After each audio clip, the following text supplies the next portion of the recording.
Presentamos A Fondo con José Ignacio Beteta. Análisis económico, análisis político en A Fondo.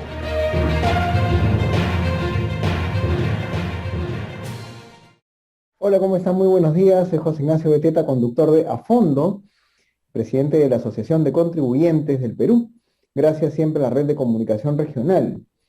En estos días, como ustedes saben, ayer conversamos del tema, nos rebajaron la calificación crediticia, nuestra calificación financiera, y rebajaron esta calificación al país. ¿Qué significa esto?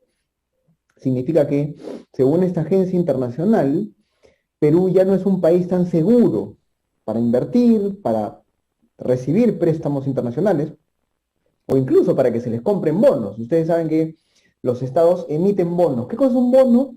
Un bono es una promesa, un documento que tiene un monto, ¿no? Es un bono, por ejemplo, por 100 millones de dólares, 500 millones de dólares, lo que sea. Y el Perú lo que hace los países, lo que hace es que ponen ese bono, ¿no?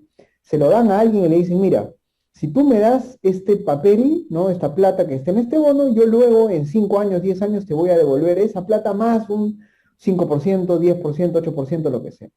Los bonos del Perú siempre han sido muy buenos, muy comprables. Los bonos de las empresas peruanas han sido muy atractivos siempre. Cuando estas agencias de calificación te bajan la nota, tus bonos se vuelven menos atractivos. ¿Por qué? Porque el que te va a prestar la plata dice, ah caramba, en este país hay algo que está pasando. Y lo que Moody's ha dicho es que en nuestro país hay una situación de polarización, de fractura, de ruido político, un entorno político desfavorable desde hace varios meses. ¿Esto qué quiere decir? Muchas gracias, señor Pedro Castillo, por este gobierno tan inestable que nos está regalando. Pero además, en ese contexto de crítica, de bajarnos la nota, de descubrir que ya a nivel internacional lo que se dice del Perú es que estamos mal, y en ese contexto, Sigrid Bazán, la congresista Sigrid Bazán y el ministro de Economía Pedro Franque ha salido a decir, no, acá estamos bien, no, todo va bien. ¿No? Somos de los mejores países de Latinoamérica, a todos les han bajado la nota porque se sorprenden, nuestra deuda pública está bajita. Pero a ver, ser optimistas en una situación de pandemia, con un gobierno que no sabe a dónde ir, que no va ni para atrás, ni para adelante, ni para el costado, con inversionistas y empresarios que no confían ni siquiera en el ministro Pedro Franque, con una situación de pobreza, de informalidad, donde no se pagan impuestos, con comercios y negocios que recién están empezando poco a poco a levantar la cabeza, y con un ministro de salud que anda diciendo por ahí en la interna, ¿no? Detrás de cámaras, que probablemente regresen las cuarentenas y los toques de queda y las restricciones. ¿Cómo es posible que haya esta especie de optimismo romántico? No existe el optimismo en este momento económico. Lo único que existe es muchos peruanos sacándose la mugre. Y para hablar de estos temas, tenemos hoy día con nosotros un invitado muy importante, quien ya ha estado con nosotros en época de campaña, pero ahora le hemos vuelto a invitar porque queremos ver justamente, queremos que la gente entienda cómo está el sentir de la calle, cómo está la economía de los negocios, de los comercios, ¿no? De las pequeñas empresas, de las medianas empresas, que son las que dan la mayor cantidad de trabajos, ¿no? Y dinamizan la economía, generan consumo. Estamos hoy día con el señor Carlos Durán Chahut, que es integrante de la Unión de Gremios del Perú y también presidente de Perú Cámaras, ¿no? Y que entiende muy bien lo que está pasando en las regiones. Carlos, muy buenos días, ¿cómo estás? Muy buenos días, José Ignacio. Gusto de saludarte. Muy gentil por la invitación para participar en tu programa. Saludar a través tuyo a la vasta audiencia que tienes y bueno, tratar de contribuir en algo a despejar algunas dudas e informar equilibradamente a la población de cuál es la situación, no solamente del punto de vista económico, sino creo también, como tú lo has estado mencionando, cuál es la situación desde la perspectiva ya aparte emocional, no solamente de los agentes económicos, sino también de la población, ¿no? Que está percibiendo cada día más el efecto y el impacto que está teniendo la crisis económica, la crisis sanitaria y sumado a esto la crisis política en su cotidianidad, ¿no? Los indicadores de precios de algunos productos que forman parte esencial de la canasta básica, la situación de dificultad que se genera por una incertidumbre de lo que puede suceder, digamos, en términos de decisiones de la política, y eso tiene una influencia directa en las decisiones desde la microinversión hasta las decisiones de la gran inversión, ¿no? En esa línea, una pregunta muy sencilla, pero muy importante. ¿Cómo siente usted al pequeño empresario peruano, al empresario peruano? ¿Cómo se percibe su ánimo? ¿Cómo están las inversiones, el trabajo? ¿Cómo está la cancha? Vamos a llamarlo de esa manera. Bueno, veníamos en el primer semestre con un impulso importante de recuperación de la economía, básicamente por un efecto rebote, digamos, de la pésima desempeño económico que tuvimos en el 2020. Justamente situación económica complicada porque se aplicaron restricciones muy estrictas, o sea, se hizo prácticamente un apagón a la actividad económica durante varios meses, ¿no? Y eso generó que el Perú, por ejemplo, tuviera una caída en el segundo trimestre del año por encima del 30% de su PBI, y tuviésemos al final del año caída de más del 12%. Entonces, el primer semestre ya veníamos recuperando, por efecto rebote, es cierto, pero teníamos un crecimiento de la economía de 20% al primer semestre del año.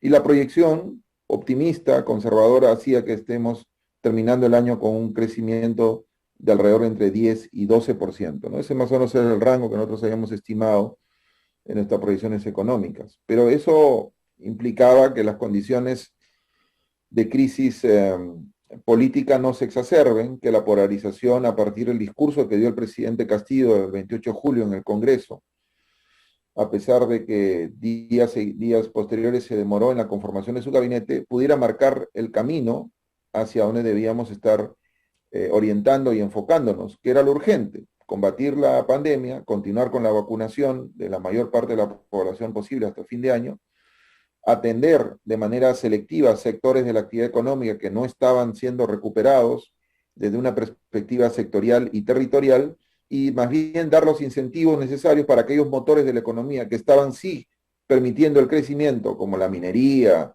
la industria exportadora, no solo la agroindustria, sino la manufactura, la pesca y otros sectores, pues siguieran teniendo los incentivos necesarios para proyectar de manera segura un crecimiento de la economía por encima del 10% este año, ¿no?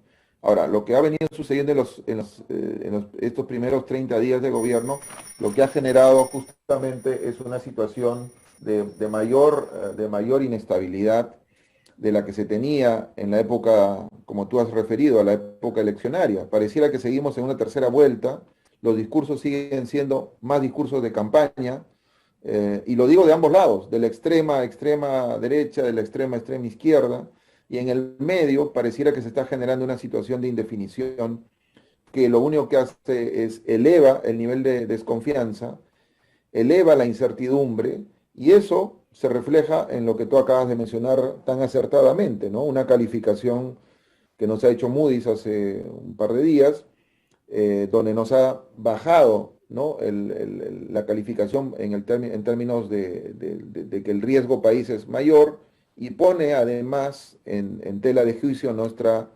calificación de grado de inversión. Y ahí sí, la verdad, como alguien dijo, después de esta tarjeta amarilla, que nos saquen una tarjeta roja, pues el grado de inversión se nos fue, y eso significaría que todos los costos que tienen que ver con financiamiento, tanto para el sector público, en la emisión de bonos, en préstamos que se pueda acceder para apalancar la inversión en el Perú desde el punto de vista público, tanto también la inversión privada, en las grandes inversiones, las empresas, las personas que se financian para su crédito personal, crédito de capital de trabajo, crédito hipotecario, pues van a tener que empezar a considerar que esto va a ser cada vez más caro, más alto, y vamos a pagar más por esta situación. Entonces, creo que estamos en el momento de hacer un punto de inflexión, y hacer un llamado a los que hoy día nos gobiernan, ¿no? O sea, el no tomar decisiones está afectando tremendamente a la coyuntura.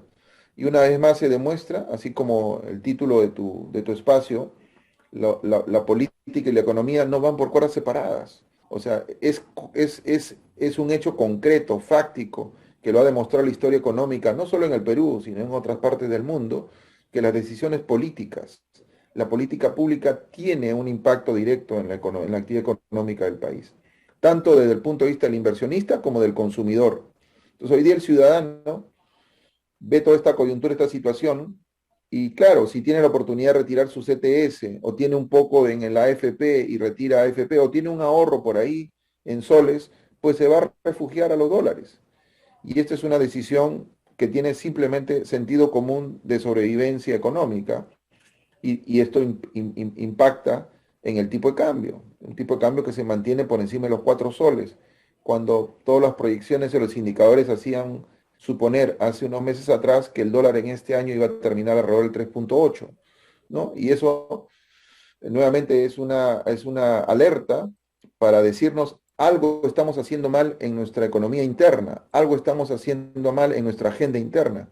No Ujú, de solamente es acuerdo. responsabilidad de la inflación global, de los precios de los insumos, de los commodities, que nos benefician por un lado porque nuestras exportaciones se están disparando en términos de valor. Este año probablemente tengamos récord de exportaciones, y ya al primer semestre o a julio de este año tenemos casi 12.000 millones de dólares en balanza comercial positiva para el país. Eso significa que terminaremos el año con 15.000 o 16.000 millones de dólares de superávit comercial, que son divisas que entran al país y que felizmente están entrando. Y eso también ayuda a que el tipo de cambio se mantenga un poquito más a la baja de lo que podría estar por la inestabilidad y la falta de confianza. Entonces, esta es la coyuntura en la que nos encontramos, y creemos que es el momento de hacer un punto de inflexión, y que las autoridades que están gobernando asuman su rol de gobernantes. Y el asumir un rol de gobernante es tomar decisiones, porque el silencio es también dañino y genera nuevamente incentivos a la incertidumbre y a la desconfianza.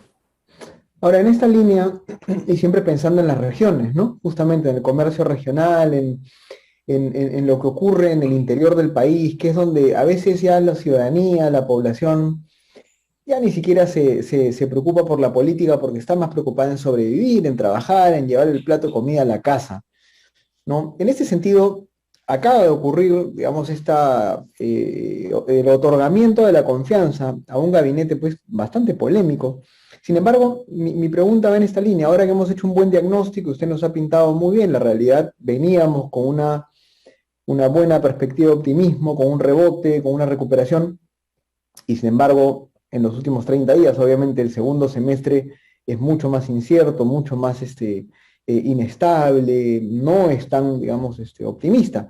Ahora, ¿ve usted en este gabinete, vio en el pedido de confianza, ha visto gestos del gobierno para empezar a trabajar por la economía de las regiones, por los negocios? Y si no es así, ¿qué deberían hacer? ¿Cuáles son las propuestas? Vamos a las propuestas.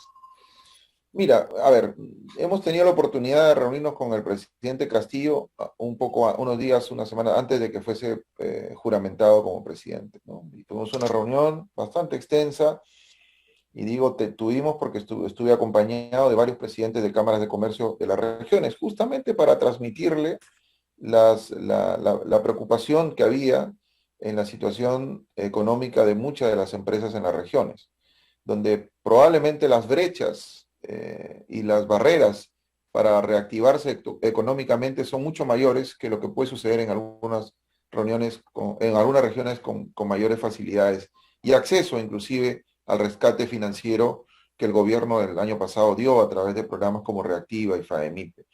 Les pusimos también cuál era nuestra visión de desarrollo del país, ¿no? Basado justamente en las libertades económicas, individuales, colectivas, que estábamos de alguna manera nosotros no de acuerdo en una asamblea constituyente, sí, quizás en algunos cambios a la constitución, pero dentro del marco constitucional, porque eso le genera predictibilidad, confianza, y mejora un poquito nuestra precaria y débil institucionalidad que tenemos en el país. Bueno, recibimos en esa oportunidad una respuesta bastante alentadora. Nos dijo claramente que su política no iba en línea con el ideario del Partido Perú Libre, que era un tema que él ya lo había así asimilado.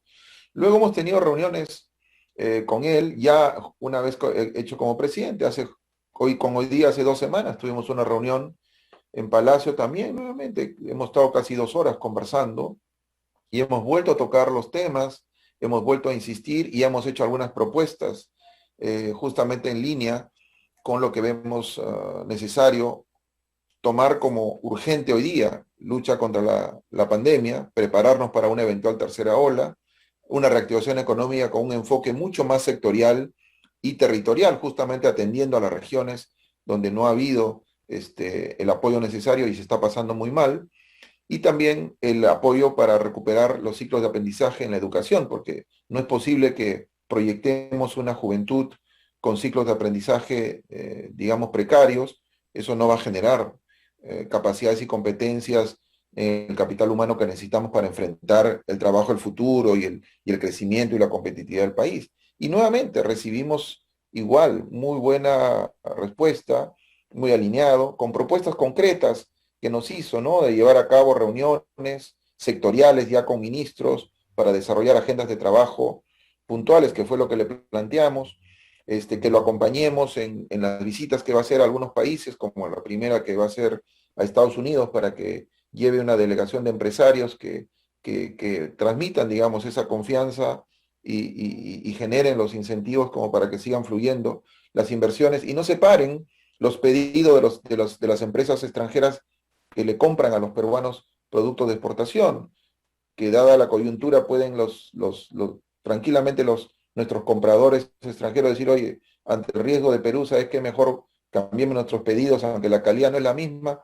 vayamos a pedir productos del Asia o de Centroamérica o de otros países. Y eso realmente afectaría mucho más a la situación de empleo. Entonces, todo eso nos generó, y luego viene el voto de confianza, el discurso que se dio ante el Congreso, con las líneas sectoriales que se plantearon como prioridad.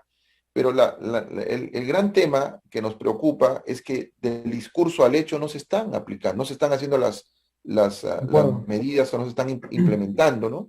Y esto de los gabinetes que no se concretan, de los nombramientos y desnombramientos. Mira, hay viceministerios que han cambiado en un mes 2 o 3 personas. Hay viceministerios que todavía no tienen designado un viceministro, y podemos aceptar que el ministro, que es un cargo político, facultad de la presidencia y del primer ministro en nombrarlo, porque es un cargo de confianza político, pues no sea un experto en la materia o en el sector, pero que sí logre articular un equipo debajo de él, que sí sean los expertos y los conocedores a profundidad, porque al Estado no se viene a aprender, al Estado se viene a ejecutar con eficiencia y prontitud y celeridad las decisiones que van en beneficio de los ciudadanos. Porque si yo me dedico a aprender en el Estado, en este curso de aprendizaje estoy perjudicando a alguien de la ciudadanía, sea un ciudadano de a pie, sea una empresa, sea lo que sea, porque las decisiones que voy a tomar van a ser equivocadas, van a ser errores, o no voy a tomar decisiones por el temor a equivocarme. Entonces, en cualquiera de los escenarios estamos afectando a alguien.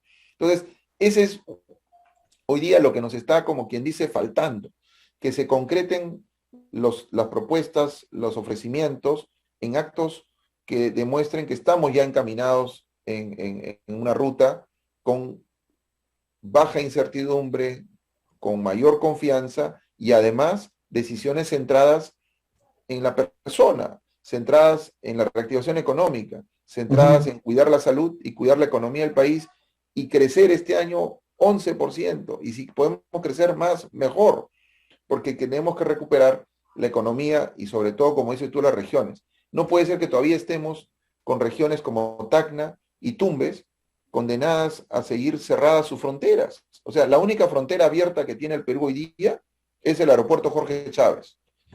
Y como tú comprenderás, las regiones fronterizas de nuestro país dependen mucho del intercambio y la movilidad de las personas que existen con esos países fronterizos. La actividad comercial de Tumbes depende mucho del flujo de ecuatorianos hacia Tumbes. Y lo mismo sucede en Tacna, depende mucho del flujo de visitantes de Chile hacia Perú, vía Tacna, para el comercio, para los servicios, para una serie de actividades económicas que hoy día realmente la están pasando mal. Entonces, ese tipo de decisiones micro no están siendo todavía abordadas y nos preocupa. Sectores importantes como el de la micro y pequeña empresa, que es un sector transversal, que está ha estado, está, y si no se toman decisiones inmediatas, seguirá, digamos, en una situación de crisis. El sector de la agricultura familiar, que se desarrolla mayormente en las regiones y en las zonas rurales, y que absorbe casi el 35% de la población económicamente activa, con una incidencia muy alta de trabajo de la mujer, casi el 50% son mujeres las que trabajan en esa actividad.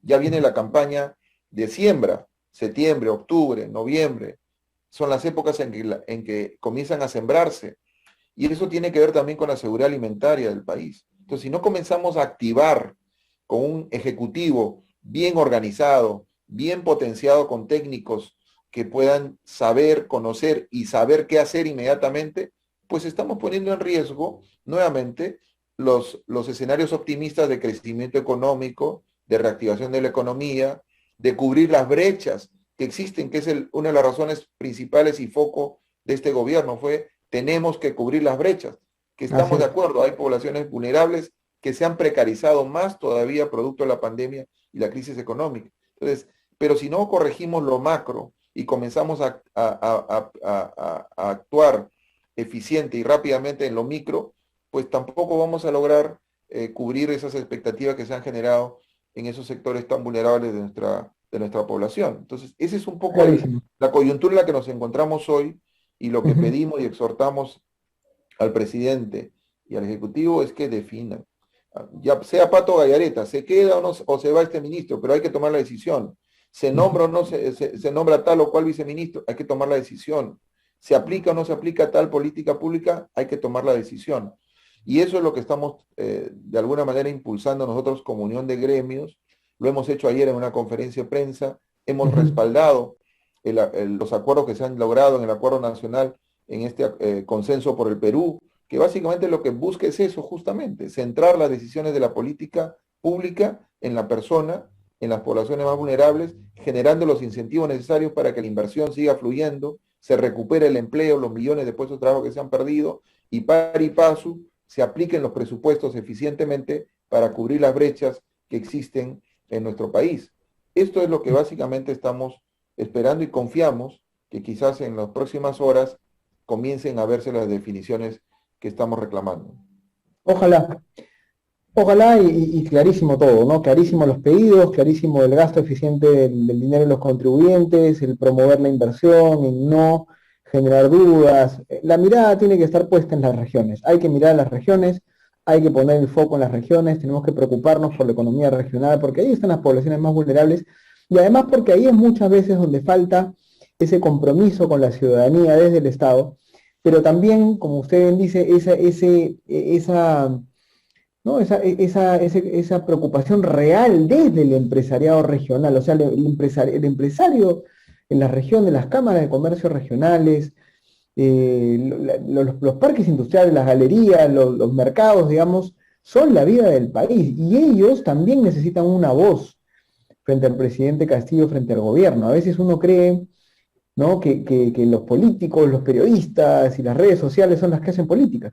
Eso no es así, pero ha estado muy claro, de verdad que muchas gracias, señor Durán, por su participación. Diagnóstico claro, propuestas claras, esperemos que este gobierno escuche la voz de los empresarios peruanos para que pueda mantenerse ese optimismo que tanto necesitamos en este momento. Muchas gracias y será hasta una nueva oportunidad.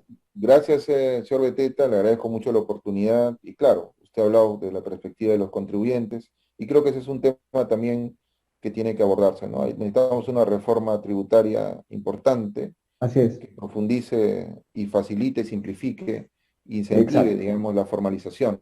Y creo que eso es una agenda pendiente que en algún momento espero que podamos trabajar. Tenemos una propuesta sobre ello, y espero que en algún momento podamos tener la oportunidad de discutirla también abiertamente en su foro. Por supuesto, lo invitamos para eso muy pronto seguramente, porque es un tema que ha tocado el ministro de Economía, así que definitivamente lo llamamos para hablar de la importancia de la reforma tributaria. Muchas gracias. Muy amable, y que tenga un buen fin de semana.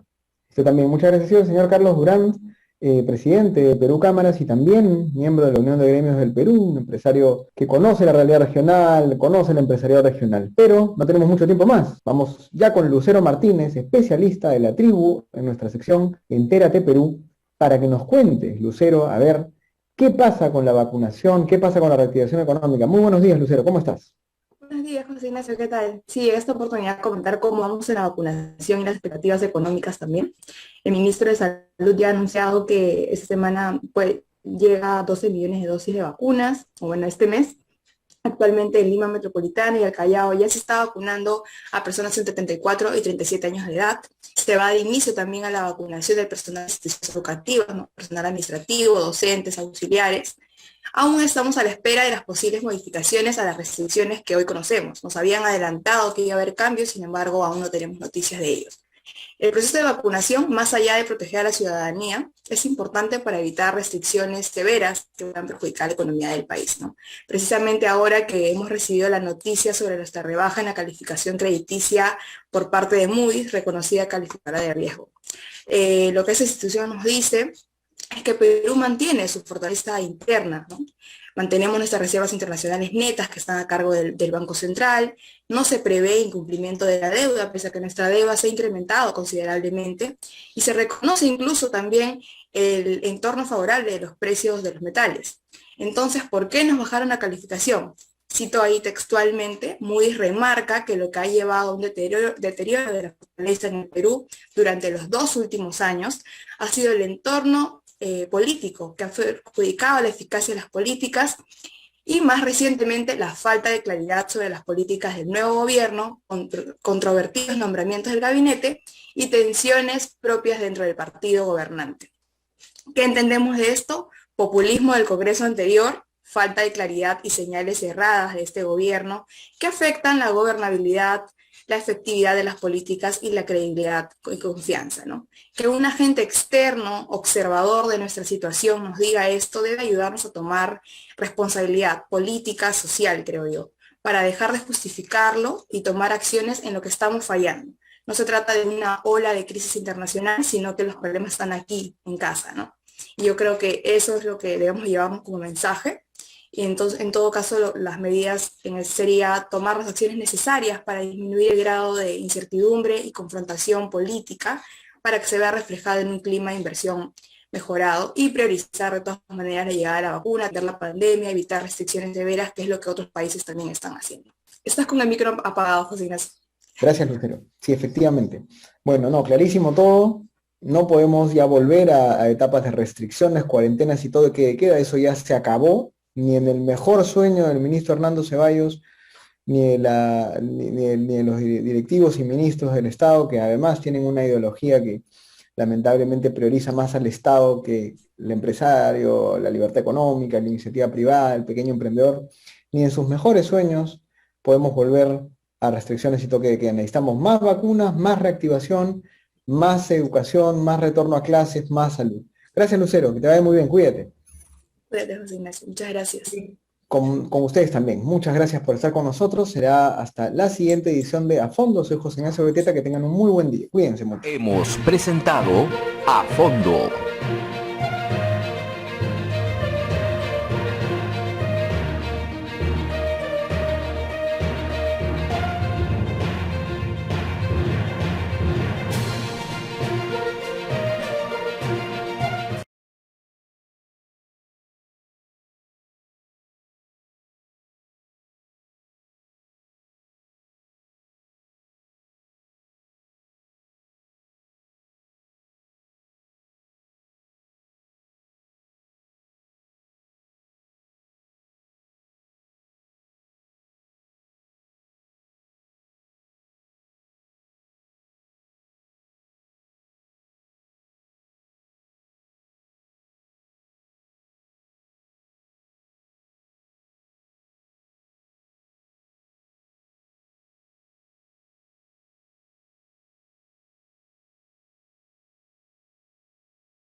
Hemos presentado A Fondo con José Ignacio Beteta.